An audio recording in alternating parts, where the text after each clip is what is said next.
Golf is full of advice that gets passed down from player to player, generation to generation. The problem? A lot of it is complete nonsense. You've probably heard someone yell, "Keep your head down" after a bad shot, or been told you need expensive clubs to play well. These myths have been around forever and they're costing you strokes. In this video, I'm busting the top 10 golf myths that refuse to die. Myths that are probably hurting your game right now. Some of these might surprise you, and one of them is advice you've definitely heard from your playing partners. Let's separate fact from fiction and help you play better golf. Myth number 10. You need expensive clubs to play good golf. The myth that you need to spend thousands on the latest clubs to play well is one of the most persistent in golf, and it's simply not true. What makes this myth so damaging is that it convinces beginners they can't improve without buying expensive equipment, when the reality is that swing fundamentals matter far more than club technology. The truth is that modern club technology has plateaued. A driver from 5 years ago performs nearly as well as the latest model. The USGA regulates how far balls can go and how hot club faces can be, so manufacturers are working within tight constraints. Mo Norman, one of the greatest ball strikers ever, famously played with clubs he bought at a discount store.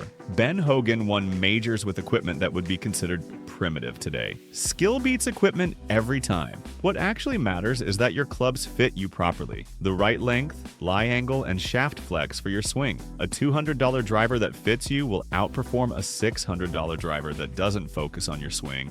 And get fitted for clubs that match your game, not your budget. Myth number 9.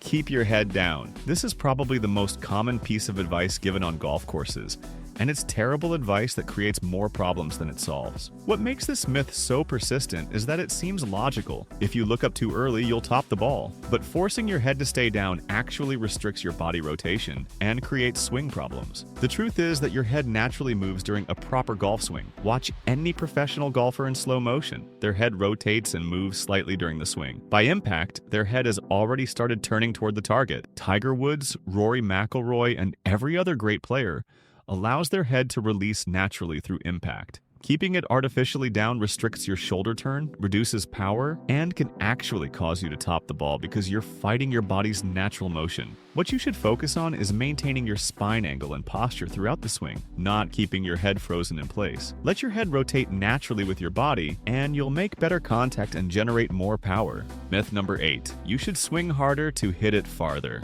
The myth that swinging harder equals more distance is one of the most counterproductive beliefs in golf. What makes this myth so damaging is that it causes tension, destroys tempo, and actually reduces club head speed. When you try to muscle the ball, you tighten up and lose the smooth acceleration that creates real power. The truth is that club head speed comes from efficiency, not effort. The fastest swingers in golf, guys like Rory McIlroy and Cameron Champ, look smooth and effortless, not like they're trying to kill the ball. Freddie Couples is famous for his smooth, seemingly lazy swing that generates tremendous power. He's not swinging hard, he's swinging efficiently with great tempo and timing. What actually creates distance is a combination of proper sequencing, starting the downswing with your lower body, maintaining lag in your wrists, and making solid contact. A smooth swing at 80% effort with center face contact will go farther than a violent swing at 100% effort that catches the ball off center. Myth number 7. Golf balls don't matter much. Many golfers think all golf balls are basically the same, and that ball choice doesn't significantly affect their game. This couldn't be further from the truth. What makes this myth persist is that golf balls look similar, and the differences aren't immediately obvious to casual players. But the ball you play can significantly affect your distance, spin, and control.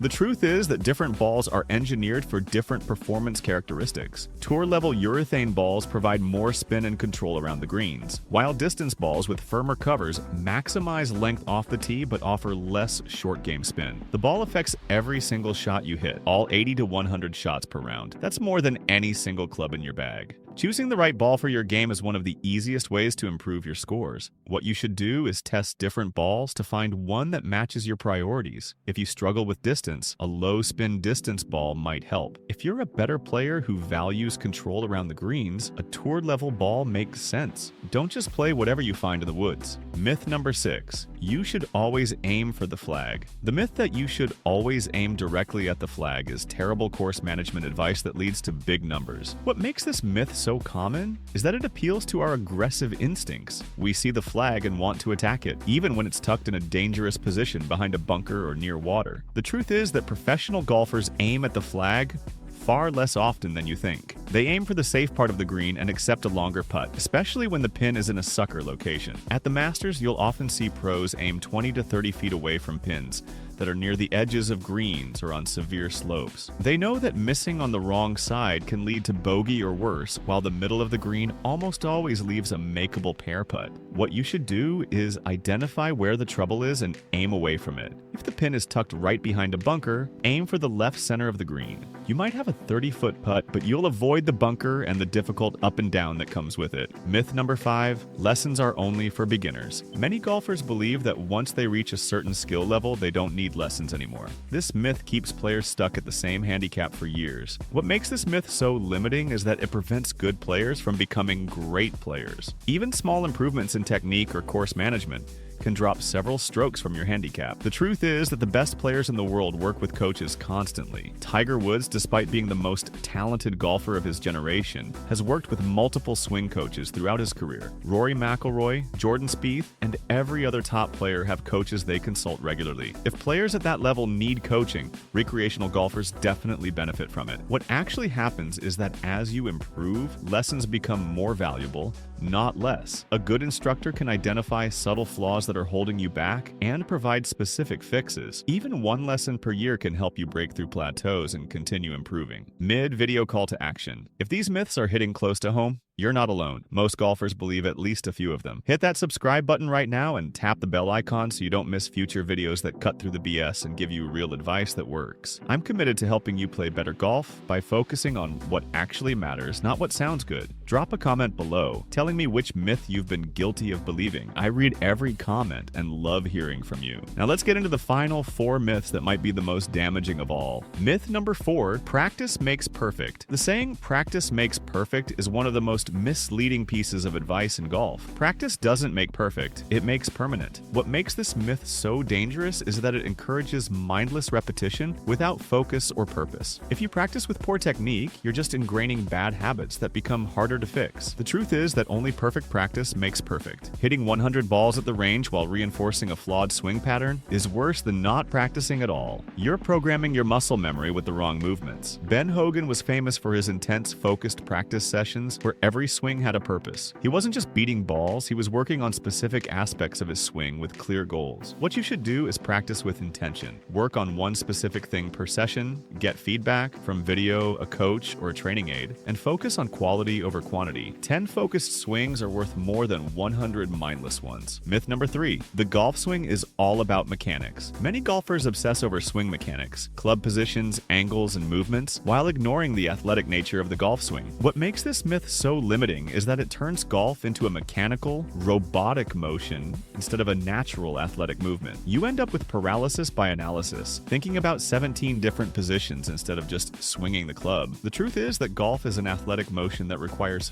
feel, rhythm, and timing more than perfect positions. The best swings are reactive and instinctive, not mechanical and thought-driven. Bubba Watson, a 2-time Masters champion, has never had a formal lesson. His swing is unconventional and wouldn't pass most instructors' mechanical tests, but it's athletic, repeatable, and effective. What you should focus on is developing a swing that's athletic and repeatable for you, not one that looks perfect in a textbook. Work on fundamentals like grip, posture, and alignment, then let your body make an athletic motion to the ball. Myth number 2, you need to hit down on the driver. The myth that you should hit down on every club, including the driver, costs golfers significant distance and creates poor launch conditions. What makes this myth so persistent is that it's true for irons. You do want to hit down on irons to compress the ball, but the driver is different because the ball is teed up and the club is designed differently. The truth is that optimal driver contact involves hitting slightly up on the ball. Launch monitor data consistently shows that a slightly upward angle of attack, 1 to 5 degrees up, maximizes distance for most golfers. Bryson DeChambeau and other long drivers on tour have upward angles of attack with their drivers. This creates higher launch with lower spin, which is the optimal combination for maximum distance. What you should do is tee the ball higher and position it more forward in your stance. This encourages a slightly upward strike at impact. You're not trying to lift the ball, the tee and the club's loft do that. You're just allowing the club to catch the ball on the upswing. Myth number 1,